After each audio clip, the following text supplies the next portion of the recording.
Most people understand compounding in theory. Money earns returns. Those returns earn returns. Over time, the growth accelerates. And yet in real life, compounding often feels broken. You save, you invest. You're disciplined for years. The numbers move, but barely. Progress feels almost insulting compared to the effort you're putting in. Then at some point, something changes. Growth becomes visible. Sometimes dramatic, almost uncomfortable in how fast it seems to move. This gap between understanding compounding and experiencing it is where many people lose patience. They quit too early, change strategies, or conclude the system doesn't work for people like them. Compounding does work, but it works in a way that feels deeply unintuitive to human psychology. This is about how compounding actually behaves over time, why it feels so slow for so long, and why the moment it finally shows up usually surprises even disciplined people. Compounding is not linear, and your brain hates that. Humans are wired for linear cause and effect. You work an hour, you get paid for an hour. You lift weights, you get stronger a little at a time. You practice a skill, you improve incrementally. Most daily progress looks roughly proportional to effort. Compounding does not behave this way. In a compounding system, the rate of growth increases as the base grows. Early progress is dominated by the base being small, not by the quality of the strategy. If you invest $1,000 and earn 7% in a year, you make $70. That feels trivial. If you invest $100,000 at the same rate, you make $7,000, same behavior. Very different emotional impact. Nothing about the process changed. Only the size of the base.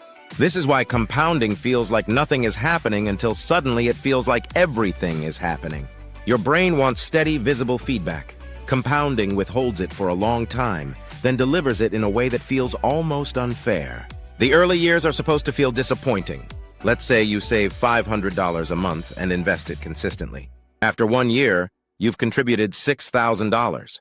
Even with solid returns, your balance might be around $6,300 or $6,500.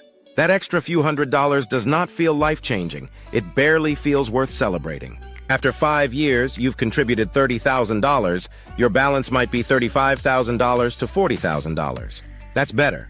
But it still doesn't feel like wealth. It feels like a decent emergency fund or a down payment, not a breakthrough. Here's the uncomfortable truth. In the early phase, most of your progress comes from your contributions, not your returns. Compounding is technically happening the entire time, but it's drowned out by how small the numbers are. People often misinterpret this phase as failure. They say things like, investing doesn't really move the needle. I'd be better off focusing on income. The market barely does anything. What they're really experiencing is the math behaving exactly as expected. Compounding has a long flat part. If you plotted compounding growth on a graph, it would look boring for a long time. The line creeps upward, almost horizontal. The slope barely changes. Then, much later, the curve bends, the slope increases. Growth becomes noticeable. Eventually, it becomes obvious. Most people give up during the flat part. Not because they're lazy or irrational, but because nothing in everyday life trains us to tolerate long periods of invisible progress. In fitness, you feel soreness. In work, you get feedback. In learning, you notice improvement. In compounding, you mostly get statements. And statements, especially early ones, are emotionally underwhelming. Time matters more than almost everything else. Rate of return gets all the attention. People obsess over beating the market by 1 or 2 percentage points. They chase strategies, they switch funds, they tinker constantly. But time is usually the dominant variable. A person who invests modestly for 40 years often ends up with more than someone who invests aggressively for 20. Not because they were smarter. Because compounding needs duration to reveal itself. Every additional year does not add the same amount of value. It adds more than the previous year. Year 1 builds the base. Year 10 builds on a base that already exists. Year 30 builds on a base that has been compounding for decades. When people say most wealth is made at the end, this is what they mean. Not through luck or sudden brilliance, but through the quiet accumulation of time. Why the last 10 years matter so much. There's a thought experiment often used to explain compounding. Imagine investing steadily for 40 years. Now imagine removing the best 10 years of returns. Your final wealth drops dramatically. Not because those years were magical, but because they occurred when your base was largest. A 10% return on $10,000 is nice. A 10% return on $1 million is transformative. The same percentage. Radically different outcome. This is why staying invested matters more than perfect timing. And why leaving the game early is so costly. even if it feels reasonable at the time. Compounding rewards boring behavior. Compounding does not reward excitement. It does not care about clever trades, constant optimization, brag-worthy stories. It rewards consistency, patience, the ability to do nothing when doing nothing is uncomfortable. This is deeply unsatisfying for most people. There is no moment where compounding taps you on the shoulder and says, "Congratulations, you're doing it right." You only realize it worked when the numbers finally get big enough to force your attention. Why small wins feel meaningless but aren't. Early compounding gains feel insulting. You earn $200 in dividends over a year and think, "That's it?" But that $200 is not the point. The point is that you've built a system that can produce $200 without additional effort. Left alone, that system grows. Eventually, the same system produces $2,000. Then $20,000. Nothing magical happened in between. The mechanism never changed. Your perception did. Compounding is a transfer of effort across time. In the beginning, effort dominates. You save aggressively. You say no to things. You delay gratification.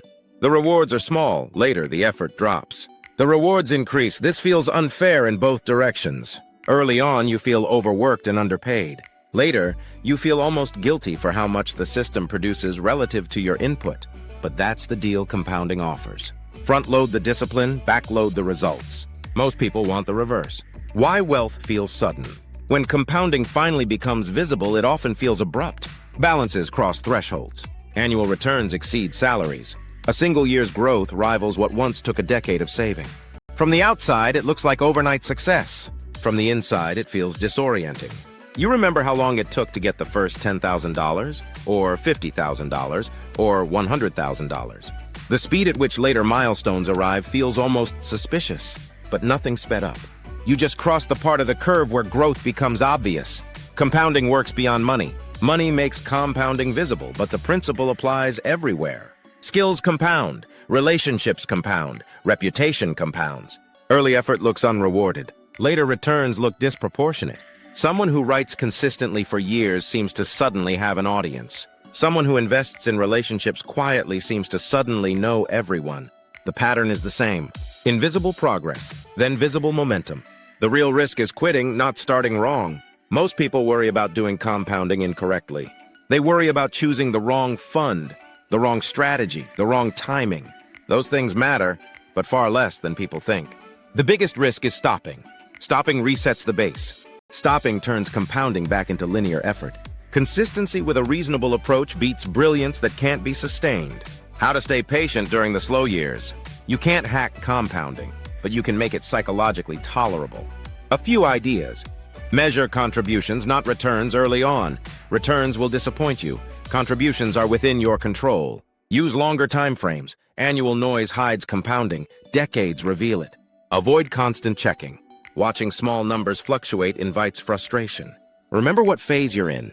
Early feels slow because it is slow. The quiet power of staying the course. Compounding is not dramatic. It does not announce itself. It builds quietly while attention is elsewhere. Then one day, you notice that the system you set up long ago is doing heavy lifting on your behalf. Not because you cracked a secret, but because you gave time enough room to work.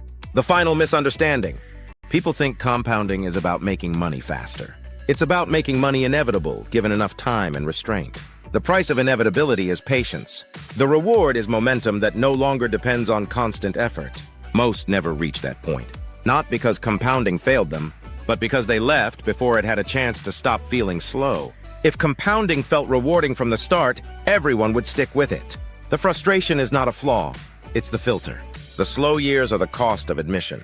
And the moment it finally doesn't feel slow anymore is the moment most people wish they had started earlier and stayed longer. If this video helped you see money differently, make sure you're subscribed to Legacy Finance. This channel is about long-term thinking, building wealth slowly, understanding the systems that actually create financial freedom over time.